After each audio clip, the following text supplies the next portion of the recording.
통제 역학. 왜 사람들은 다른 사람들을 통제하려는 욕구를 느낄까요? 통제 역학은 관계, 직장, 식습관, 양육, 심지어는 자신과의 관계에서도 곳곳에 존재합니다. 오늘은 이러한 남이나 자신을 통제하려는 행동에 숨겨진 이유를 탐구하고 이를 이해함으로써 어떻게 우리의 삶을 개선할 수 있는지 알아보겠습니다. 1. 관계에서의 통제. 먼저 관계에서의 통제를 살펴보겠습니다. 통제는 종종 애착의 불안정성에서 비롯됩니다. 예를 들어 사라를 생각해 봅시다. 그녀는 불안정 애착 유형을 가지고 있어 끊임없이 연인에게 문자하고 어디에 있는지, 누구와 있는지 묻습니다. 겉으로는 걱정하는 것처럼 보일 수 있지만 사실 이러한 행동은 버림받을 것에 대한 깊은 두려움에서 비롯됩니다. 어린 시절 안정된 대상, 어브젝트를 내면화하지 못했기 때문에 그녀는 연인의 모든 행동을 통제하려는 욕구를 통해 안정감을 느끼려고 합니다. 반면 제임스는 회피형 애착 유형을 가지고 있습니다. 제임스는 끊임없이 문자를 보내는 대신 감정적으로 거리를 둡니다. 그는 자신의 생각이나 감정을 잘 공유하지 않으며 연인이 감정에 대해 이야기하려고 하면 불편함을 느낍니다. 제임스는 정서적 거리를 유지함으로써 다른 사람들이 자신에게 너무 가까이 다가오는 것을 제한하고 이를 통해 안전함을 느낍니다. 관계에서의 통제의 극단적인 형태 중 하나는 가스라이팅입니다. 이는 한 사람이 다른 사람의 현실 인식을 조작하는 것입니다.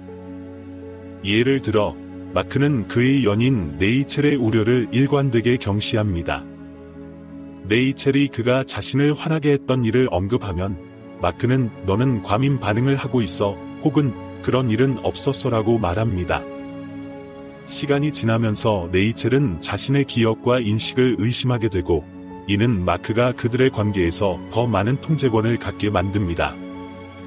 이러한 조작은 종종 마크가 네이첼에 대한 영향력을 잃을 것에 대한 두려움에서 비롯됩니다. 또한 트라우마를 경험한 성인은 가까운 관계에서 감정적 위험을 관리하기 위해 통제를 사용하는 경우가 많습니다. 닐은 고정된 경계를 설정하거나 침묵을 사용하거나 의사소통 중 자리를 떠나거나 관계에서 감정적으로 거리를 두는 방식으로 타인의 영향을 제한하려 합니다. 이러한 보호 전략은 자신을 더 안전하다고 느끼게 하지만 신뢰하고 친밀한 관계를 형성하는 능력을 제한할 수도 있습니다. 2. 직장에서의 통제. 통제는 직장에서도 큰 역할을 합니다. 마이크라는 관리자를 생각해 봅시다. 그는 항상 팀원들에게 업데이트를 요구하고 모든 작업을 다시 확인하며 직원들이 독립적으로 결정을 내릴 기회를 거의 주지 않습니다. 겉보기에 그는 단지 꼼꼼한 것처럼 보일 수 있지만 그의 행동은 종종 자신의 불안감에서 비롯됩니다. 마이크는 부서 성과와 그것이 자신에게 미칠 영향을 걱정하며 모든 세부 사항을 통제함으로써 문제가 발생하지 않도록 하려고 합니다. 반면 에이미라는 관리자는 자율성을 지지하는 접근 방식을 취합니다. 그녀는 마이크로 매니징하는 대신 팀원들에게 독립적으로 결정을 내릴 수 있는 공간을 제공하며 필요할 때 지원을 제공합니다. 연구에 따르면 이러한 지원적인 리더십은 더 건강하고 생산적인 직장 환경을 조성합니다. 직원들은 신뢰받는다고 느끼며 이는 동기부여, 창의성, 그리고 주인의식으로 이어집니다. 따라서 마이크와 같은 관리자에게 통제는 불안을 줄이는 데 도움이 될 수 있지만 종종 역효과를 냅니다. 직원들은 사기가 저하되고 스트레스를 받고 심지어 불만을 품게 됩니다. 반면 에이미의 접근 방식은 직원들이 존중받고 권한을 부여받았다고 느끼는 긍정적인 환경을 만듭니다. 3. 식습관과 통제. 통제 역학은 우리의 음식과의 관계에서도 나타납니다. 에밀리를 예로 들어보겠습니다. 그녀는 거식증을 앓고 있으며 엄격한 식단을 따르고 칼로리를 세며 강박적으로 운동을 합니다. 에밀리에게 음식을 통제하는 것은 자존감과 불안을 관리하는 방법입니다. 그녀의 삶의 다른 영역이 불확실하거나 버거울 때 식단을 철저히 관리하는 것은 그녀에게 유능함과 통제감을 제공합니다. 반면에 제이크는 폭식증으로 고통받고 있습니다. 그는 폭식을 하고 나서 구토를 반복하는 사이클을 경험합니다. 폭식 중에는 통제를 잃었다고 느끼지만 구토를 통해 다시 통제를 되찾고 먹은 후 느끼는 죄책감을 덜어냅니다. 이러한 사이클은 통제의 필요성과 자기 조절의 어려움을 모두 반영하며 종종 스트레스나 감정적 고통에 의해 유발됩니다. 에밀리와 제이크의 행동은 음식에 대한 통제가 정서적 세계를 더 잘 통제하도록 돕는 대처 메커니즘으로 작용할 수 있음을 보여줍니다. 그러나 이러한 행동은 신체적, 심리적으로 심각한 결과를 초래할 수 있습니다. 이러한 통제 욕구의 근본 원인을 이해하는 것은 더 건강한 대처 전략을 개발하기 위한 중요한 단계입니다. 4.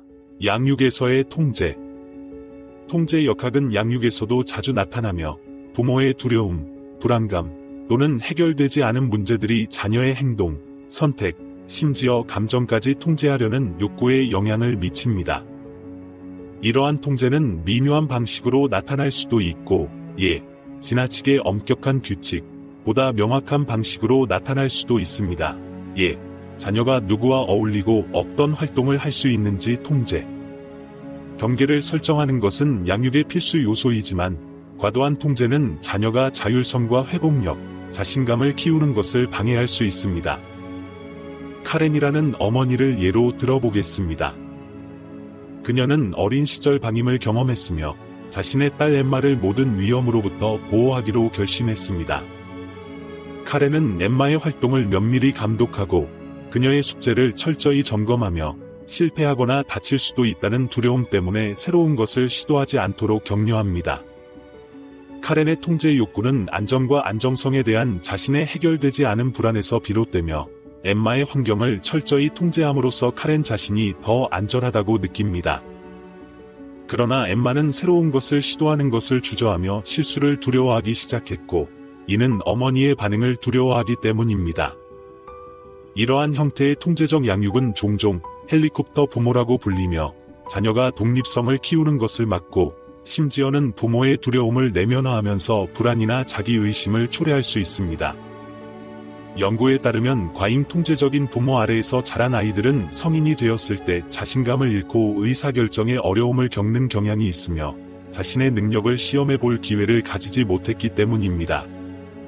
웬디 그롤릭의 연구는 이러한 환경에서 자란 아이들이 종종 덜 유능함을 느끼고 외부의 인정에 더욱 의존하게 된다고 강조합니다. 또한 권위주의적, 방임적 또는 허용적 접근과 같은 많은 양육 스타일은 부모가 자녀를 통제하려는 근본적인 욕구에서 비롯될 수 있습니다. 이러한 행동은 권위 상실에 대한 두려움, 죄책감 또는 자녀의 감정이나 자신의 감정을 다루는 데 불편함에서 기인할 수 있습니다. 5. 트라우마와 통제 반응의 유형. 트라우마는 우리의 통제 욕구를 형성하기도 합니다. 혼란스럽거나 트라우마로 가득 차거나 학대받는 가정에서 성장한 아이들은 종종 자기 보호의 형태로 통제 행동을 개발합니다. 예를 들어 닐리는 끊임없는 언쟁과 정서적 방임이 있는 가정에서 성장했습니다. 학교에 입학할 즈음 그녀는 선택적 한묵증을 겪게 되었습니다. 가정에서는 말을 잘하지만 교실에서는 말하지 않는 증상이었습니다. 그녀의 침묵은 판단이나 원치 않는 관심에 노출되는 것을 통제하기 위한 방법이 되었으며 예측할 수 없는 환경에서 안정감을 제공했습니다. 선택적 한묵증은 트라우마가 개인이 추가적인 고통이나 불안을 피하기 위해 행동의 특정 측면을 통제하게 만들 수 있음을 보여줍니다. 닐리에게 침묵은 혼란스러운 세상에서 자신을 통제할 수 있는 방패가 되었습니다. 통제 역학은 신체적 증상으로도 나타날 수 있습니다. 예를 들어 틱 장애나 말더듬과 같은 증상은 스트레스나 불안에 대한 무의식적인 반응으로 나타납니다. 틱의 반복적이고 비자발적인 움직임이나 소리에는 특히 아이들이 감정을 직접 표현하거나 통제하지 못한다고 느낄 때 나타날 수 있습니다. 리암이라는 아이를 생각해 보세요.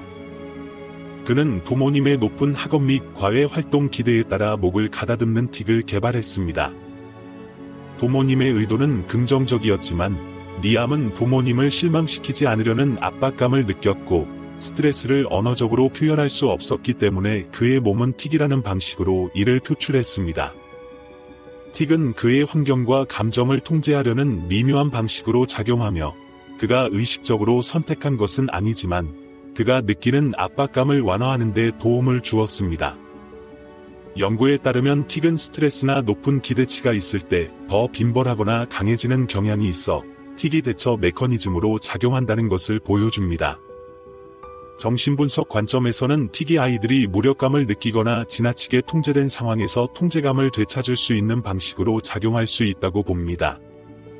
틱은 일반적으로 행동적 또는 신경학적 접근법으로 치료되지만 가족 역학과 같은 근본적인 정서적 또는 환경적 요인을 이해하면 틱의 강도를 줄이고 아이들이 더 건강한 방식으로 자신의 요구를 표현하도록 도울 수 있습니다. 트라우마를 해결하지 못한 부모는 자녀의 행동 증상에 담긴 두려움과 불안을 다루기보다는 자녀의 행동이나 감정을 즉각적으로 통제하기 위한 전술에 의존하는 경향이 있습니다. 이는 자녀의 스트레스와 트라우마의 시기와 심각성, 그리고 통제의 정도. 객체관계 이론 관점에서는 트라우마가 발생한 시기가 이르고 심각할수록 이후 삶에서 통제 행동에 미치는 영향이 더 크다고 봅니다. 어린 시절에 발생한 트라우마는 독특한 방식으로 발달에 영향을 미칩니다.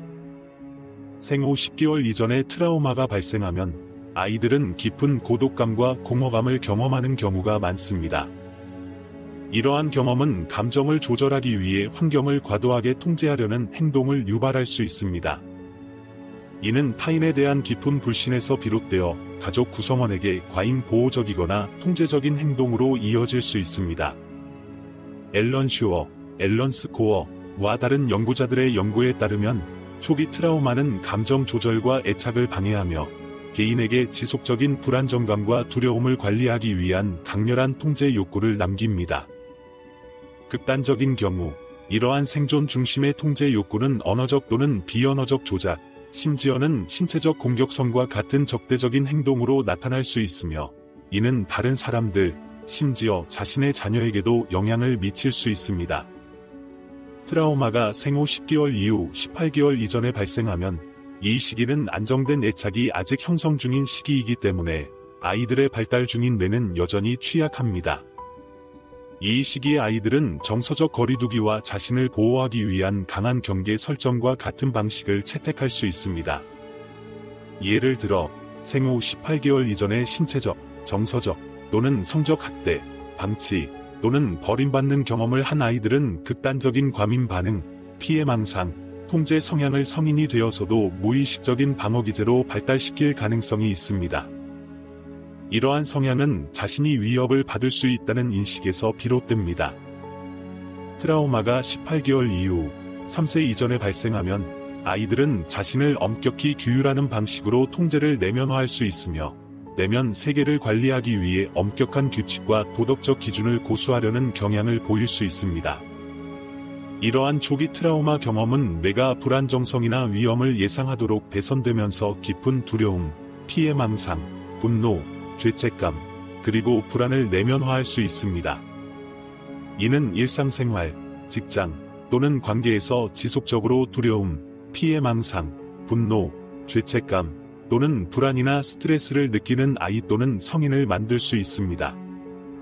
성인이 되면 이러한 통제 행동은 스트레스와 불안 상황에서 방어 메커니즘으로 굳어져 환경에서 안정성과 예측 가능성을 만들려는 시도로 나타납니다. 이것이 초기 트라우마를 경험한 사람들이 강박적 행동, 관계에서의 통제 또는 식이 장애와 같은 문제를 겪는 이유를 설명합니다. 이러한 행동은 초기의 두려움과 불안에 뿌리내린 근본적인 감정을 줄이기 위해 작용합니다. 결론. 그렇다면 통제 역학에 대해 우리는 무엇을 할 수 있을까요? 첫 번째 단계는 바로 인식입니다. 자신이나 타인의 통제 행동을 인식함으로써 그것의 근본 원인을 이해할 수 있습니다. 그것이 불안정감 또는 해결되지 않은 트라우마 때문인지 말입니다. 이러한 동인을 이해한 후에는 경계 설정, 공감 연습, 그리고 열린 의사소통과 같은 더 건강한 반응으로 통제 행동을 대체할 수 있습니다. 통제를 이해함으로써 우리는 성장의 첫 발걸음을 내딛게 됩니다. 우리는 통제에서 벗어나 연결로 나아가며 궁극적으로 더 큰 웰빙에 도달할 수 있습니다. 시청해주셔서 감사합니다. 이 비디오가 유익하셨다면 좋아요, 구독, 그리고 통제 역학에 대한 여러분의 생각을 댓글로 남겨주세요. 기억하세요. 통제에 대한 우리의 욕구를 이해하는 것은 내려놓고 더 건강한 관계를 받아들이는 첫걸음입니다.